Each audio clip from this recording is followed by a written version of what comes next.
During the colonial era and early years of independence, the railway system served as the most reliable means of transportation, conveying people and goods to all zones of the country. But along the line, less attention were paid to this industry. However, the federal government is making concerted effort to revamp the transport system with huge investment running into billions of naira. The Abuja-Kaduna corridor, Lagos to Kano, Port Harcourt to Kano, through Kafancha and Kaduna up to Gombe, were all at a point operational, but are they still functional?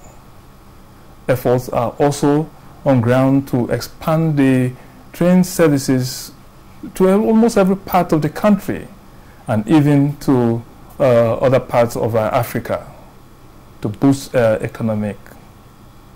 The system has, however, suffered several attacks from vandalism and terrorism, frustrating much of the investment aimed at revitalizing the industry. My guest on the spot this time will take us through development in the railway transport system. I am Joseph Oten. Welcome to the program.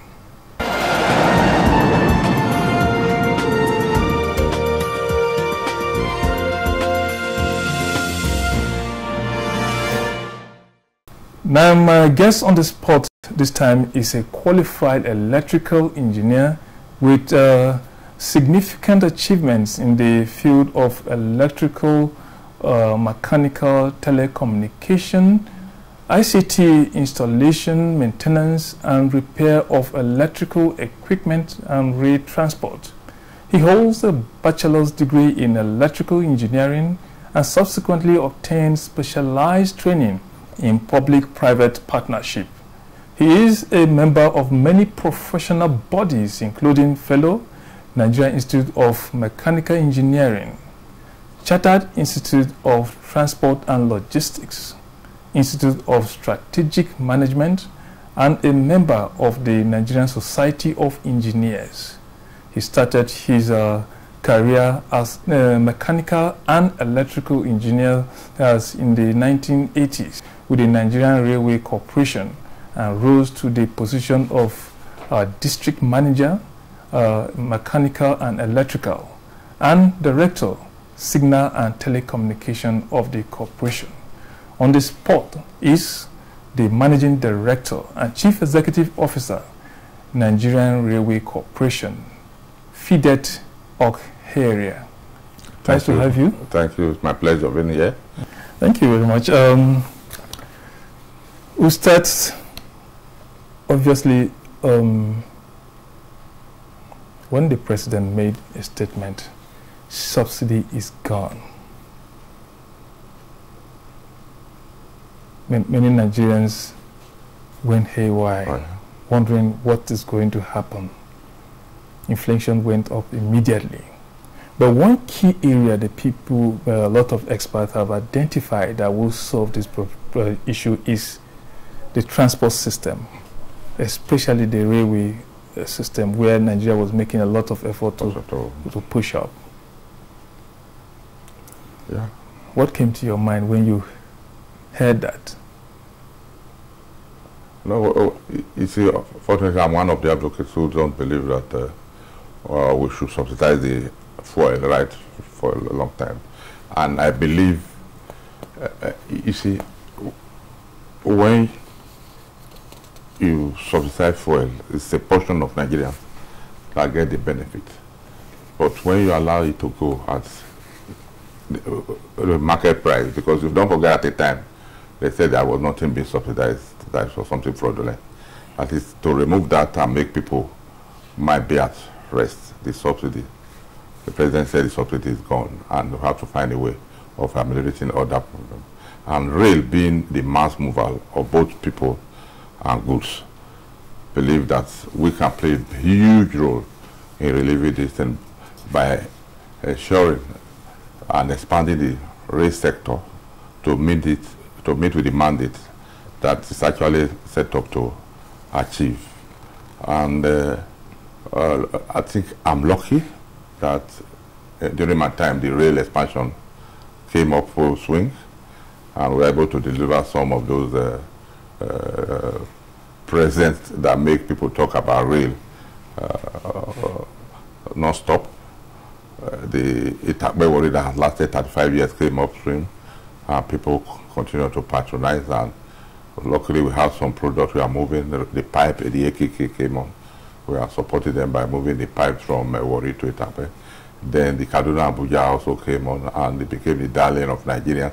And people say, with that, it was an eye-opener.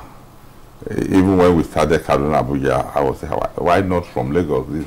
But eventually I discovered that it was a good strategy, because those who make the policies and all those things now know that it's good to have rail.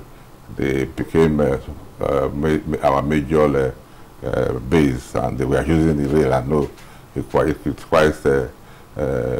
to use the rail, and it saved them from the problem of going by road. And then we started Lagos to Ibadan, and it was delivered, and it became another milestone.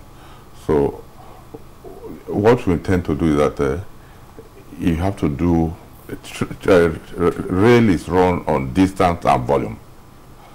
The longer the distance you cover, the better for the country and better for everybody. That's why I asked that question, because when so much was talked about the transport system, and when you look at the rail, we were now asking, where are we to deliver, to serve this, to reach different parts of the country, for us to get there. So where are we right now? The policy is that we should get to at least every state capital and every potential mineral resources and productive center.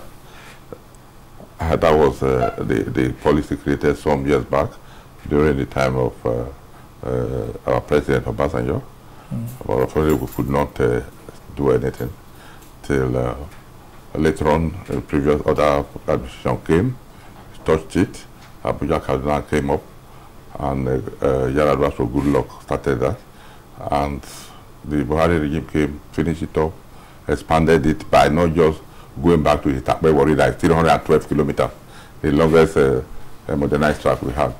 And they turned it, not before it was for only movement of iron ore, and now turned it to multi-usage.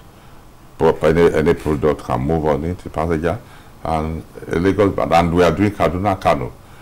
From a place called Makafi in Kaduna State towards Kano, they started laying the track. They are almost in Kano City. And the other formation from Kano, from Makafi to Kaduna, that will link Abuja to Kano if we succeed in delivering that. And we also had a project that will link Itakbe to Abuja, and that will have taken rail from Warri to Abuja, and ultimately Abuja to Kano. And Lagos to Ibadan is not to stop in Ibadan, it's coming to Abuja too. And from Abuja, when you get to Lagos, you get to Abuja, you can as well get to Kano. And the extension from Kano to the Niger Republic. So we also have the Eastern Corridor, that was a standard gauge. But in the process of looking for funds, and the government believed that we should not allow the narrow gauge to die, so that we continue to operate that while the standard gauge is being developed, because we cannot do it in a single, because of the volume of money involved. That's where we are, and luckily the present regime is thinking of continue or trying to double the effort of making sure we deliver this development on time and quick. Okay. So, okay, you spoke about this is a target that started during Obasanjo's regime till now, and we know how much so much was invested in it, the previous administration. If you have to give a target, where are we exactly when you have to give percentage? Because your target is to reach every capital of the country. Yeah. So if you have to give a percentage, we are not quite meeting up with where we thought we would be, but we should not give up. We should try and encourage the government to do more, and at least the spirit and the will to do more is there. But you know, the major thing is the funding. Unfortunately, the time the people had the will and they to push it, the fund was not quite there. And that's why we see us going, looking for loan, for infrastructure. And the beauty of it is that now, unlike before, where you seek loan and you have it in your pocket, it's not like that again. The government made a deliberate policy that if you are giving loan, like for real, it's agreed, but you can only pay the contractor. The loan is not kept in our coffer. It's when you measure what you have done, we advise Ministry of Finance. Ministry of Finance advise the body that is giving the loan, and those people also come to check whether it's reality that the loan, that what we are asking for has been done. They assess and pass it for payment. So it's not just like before now. They said that when they get the loan, they use it for that is not what it's meant for. This particular loan is being used for what it's meant for. That's why they could deliver up to this stage. But people think taking loan is bad. As for me, I don't think if you are using what the money is meant for, because this thing has been done before this time, we will not be repeating it. Which corridors are operational right now? Okay. We have on the modernized track, Abuja to Kaduna, Itakbe to Warri. Itakbe is in Kogi State, Warri is in Delta State, and we have Lagos Ibadan. Then on the old track, we still run the Lagos mass transit.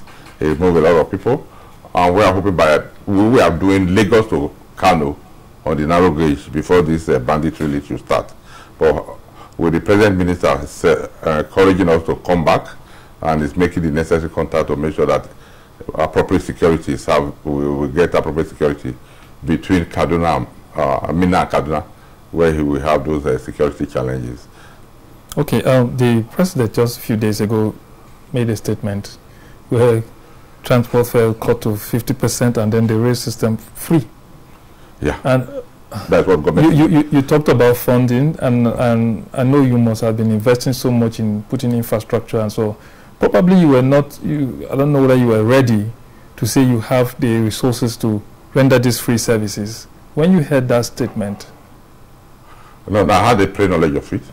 How challenging did you see it? No, he did not. President Young just come on air and announced it. Okay. He worked with us, those of us in Rail and Ministry of Transportation, and also with the Association of Luxury Bus Owners. So we worked for the past 3 weeks. We have been doing some statistics, trying to come up with the best way to go through it. It's not just that yesterday they announced so it. So you are ready for this services? And the only thing I will use the opportunity to say, Nigerians, that ensure you get your ticket before coming to the station. We are not going to sell. We are not going to allow to people without ticket, because we are still going to give tickets. Go online, get your ticket free, come to the station and board the train, because there is no opportunity for you to get a ticket at the station. We are doing that to limit the number that we gather at one place, and because of security reasons. So make sure you have tickets before coming to the station. Okay, you were talking about security. Security is one thing that's very, very important, but we'll take that when we come back from this break.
Thank you for being there.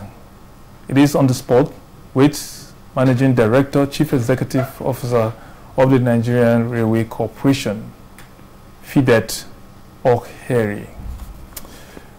I say we'll be talking about security. Security is one thing that have actually disturbed the revitalization process of the rail system. Yeah. In short, the enthusiasm was there. Everybody was like, oh, something is going, the rail system, people will travel and see how good it was, but that alone dent almost everything. What efforts have you made to take care of security? You are very correct in the sense that we still believe the rail is the best way to go, safest and most secured way to go. You see, because it happens so frequently on roads, nobody cares to bother again. They look at it as the usual. But once it happened on rail, it had never happened before, and it happened. And we have to, it's a lesson learned, although bitter. So we have to bend backwards and go beyond the normal rail security that is provided worldwide for rail. We have gone beyond that, and we have integrated physical and human and technology into it. And it's not proper for me to start disclosing what we have done openly, because it's a security issue, and I think we are in a better position now to operate. Apart from the physical presence of those you see on train or at our stations, that other things are being monitored. I can see, if I'm up my phone, I can see where my trains are now, and we have smart radio that the driver and the station can relate with for quick response. And the military is supporting us fully. We still have some of their patrol people and all those things. And why we continue to grow on it, but we believe at the end, the security is not just for rail, it should be for the whole nation, so that even when you go on rail and you are protected, or it's safe, but you have to go through the road to get to the train station. Yes. And when you get to your destination, you also have to leave the station. So I would say we are campaigning, or we are explaining, it's not just good enough to have secure rail. We should have a secure nation, and it's the duty of every Nigerian to be your neighbor's guide and protector. Okay. You just spoke about some of the measures that have been there, but people question a lot of things. So people have accused the corporation of not paying attention to some of the substations, because the things you're telling me may just be from Abuja, Kaduna. We have that system all over our train. The one that happened at Iguebe, not that security, we had policemen, and we had what do you call them, civil defense, and we had vigilante at that spot. You see, it's just all this. Will we say the people that are supposed to be on duty that day? I think maybe if they were 5, maybe 2 of them were there. That's what we discovered, and even the 2 that were there, the 2 policemen, we are not armed. So are you making up for this, to correct this? And because you could still have the same situation. You see, we have a commissioner of police, and we have said to make them effective, you have to make sure you do, every morning you must make sure that your people are the duty post and were armed. They complain about there are those substations no armory where they keep their gun, and we have looked back and it's okay. In every of our stations we have to provide a safe place for armory, because Nigeria was not like this before, that you just have to keep gun anyhow, but you have to make sure the safe, otherwise they will also overrun that place and take the gun and go and use them. So we are now trying to provide, no matter how small, an armory where they can keep their arms in every of our stations, and we are working on that seriously. Right. So before now, nobody thought of such a thing. Okay, the Lagos Ibadan Way, that's one very key. That's easing the transportation from the ports in Lagos. There and no congestion there.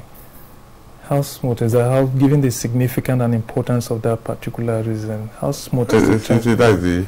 People look at Lagos Ibadan as the key spot, but from our operation so far, We discovered that what we get from it. Because huge of what the cargoes that come into this country come from. Yeah, on the freight side, yes. But the huge, it's not what we call huge. It's not huge enough for even rail. Like if we move 3 trays from the port a day, there's nothing left in that port. And where I work, it's not just rail that will do that. The port authority, the shippers council have to come in to make the rail very successful. And luckily enough for us, we started moving out of the port container to Moniya, freight yards, and also moving on both standard and narrow gauge. Is that where we want to go? What we are doing is not enough, but we can do more.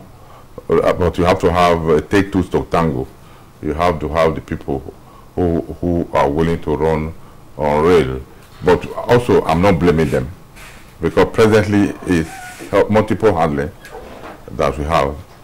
When it gets to the port, you have to bring it to the railhead, and when it gets to where we are going, you also have to go by road to go to your either your factory, or when you are bringing it, you have to bring it from rail. Presently, we don't have sidings that goes into the manufacturers or the industries, so which make it more or less the freight is not that.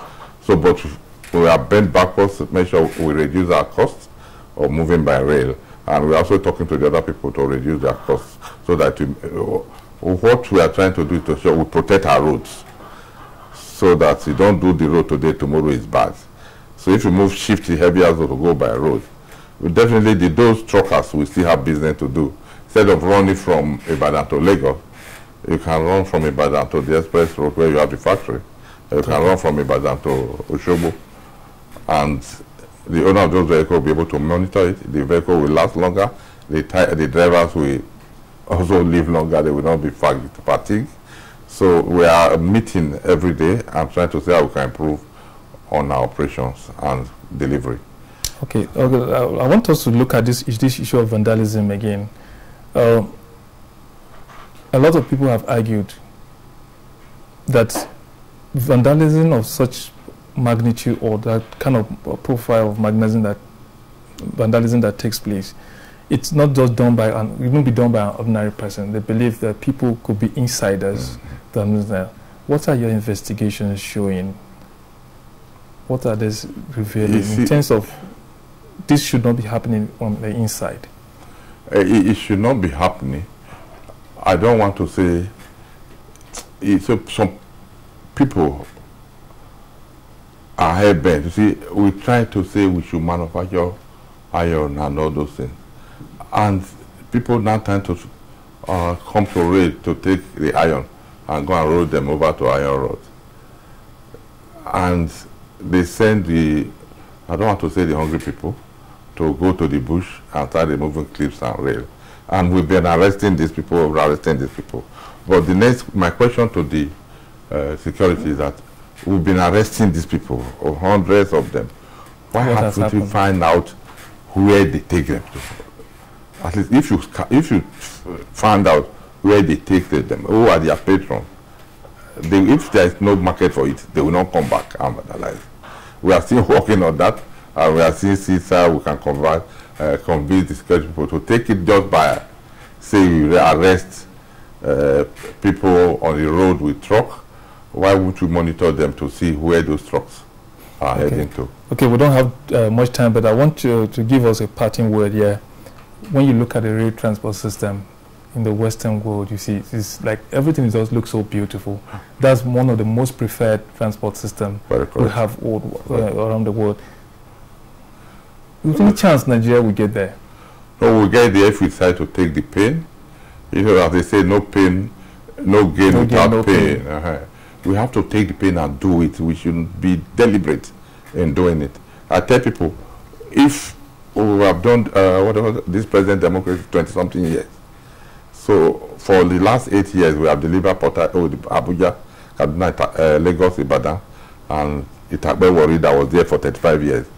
If every other regime had done that, we would not be where we are.